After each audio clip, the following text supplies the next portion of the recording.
Beau moment, merveilleux, dans un décor parfait.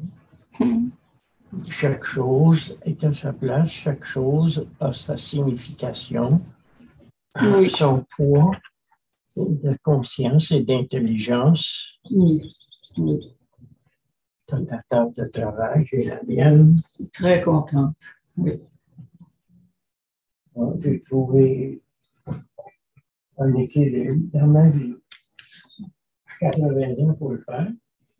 Généralement, on est tout proche à 80 ans. Oui, oui, oui. Mon père était hypothéqué à 80 ans. Son diabète n'était pas soigné. Et il avait un problème de prostate. Et puis, il a dû aller à l'hôpital à 80. Il est mort à 85. Puis ma mère pensait qu'il était devenu fou parce qu'il a fait un coma. À 80 ans? Oui. Ça a duré combien de temps? Il est resté une semaine à l'hôpital.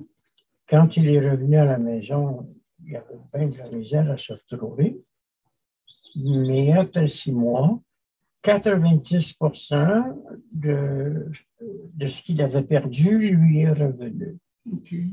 Donc, il avait seulement des petits problèmes de mémoire et une certaine lenteur. Il avançait péniblement.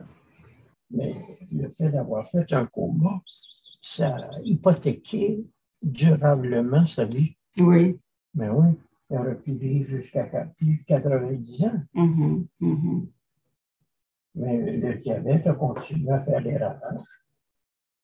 Puis, à 85 ans, on a dû lui couper une partie du pied. Wow. Il souffrait beaucoup. Puis finalement,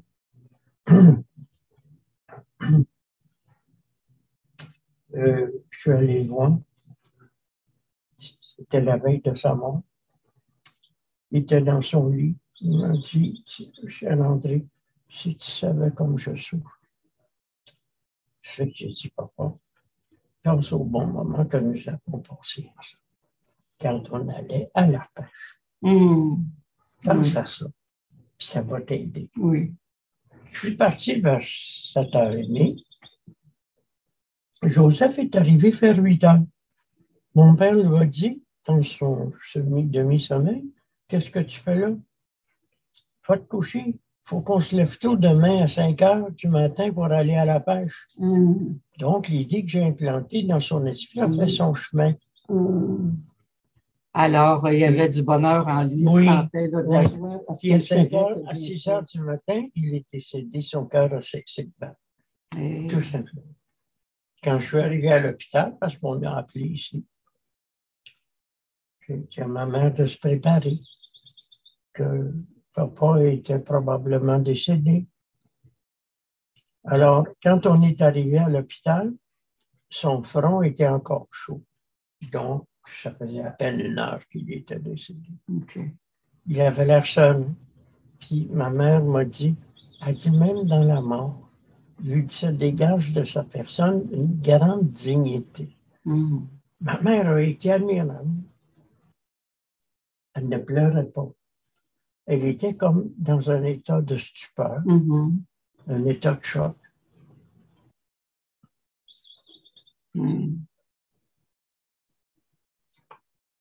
J'ai eu l'impression que mon père continuait de vivre avec nous parce que 2 jours plus tard, on est allé au salon, 2-3 jours plus tard. Je me rappelle, c'était un lundi. On est allé au salon funéraire, tous les jovialistes étaient là, tous les membres de la famille. Ah oui? Oui. Denise Péloquin qui s'était occupé de tout. Et quand on est revenu vers la maison, j'ai dit, il ne faut pas qu'on s'attarde parce que papa est tout seul à la maison. Ah! Tout d'un coup, je le dis, oui. Bon. Oui. Il n'en fallait pas tellement plus pour que tu dises qu'il ne faut pas qu'on s'attarde. On doit aller à la pêche ce matin avec papa.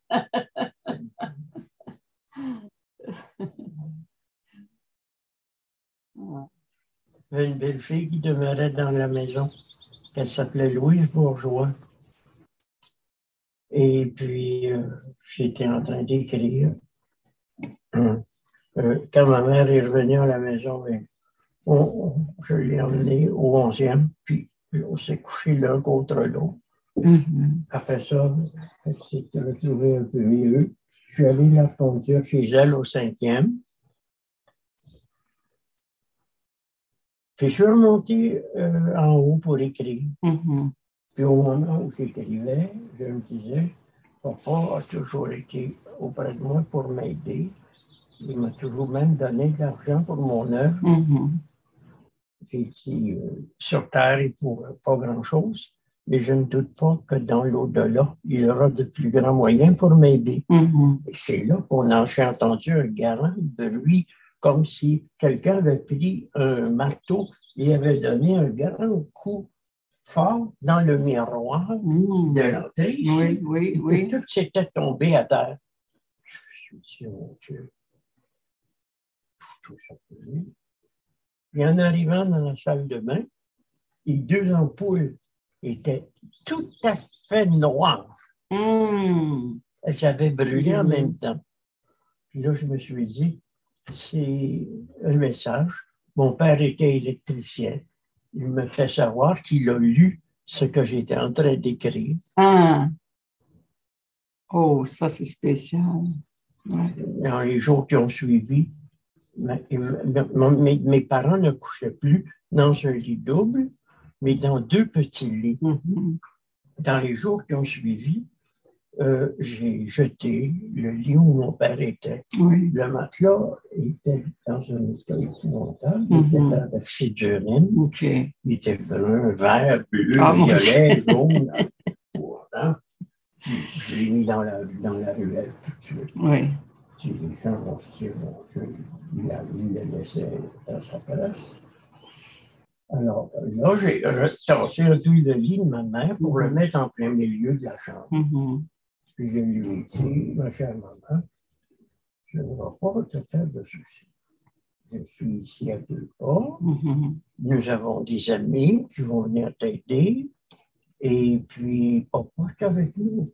Il est avec nous. Je me rappelle, Francine était assise sur une de ces tabourets-là. Et puis, soudainement, elle a retiré sa jambe comme ça.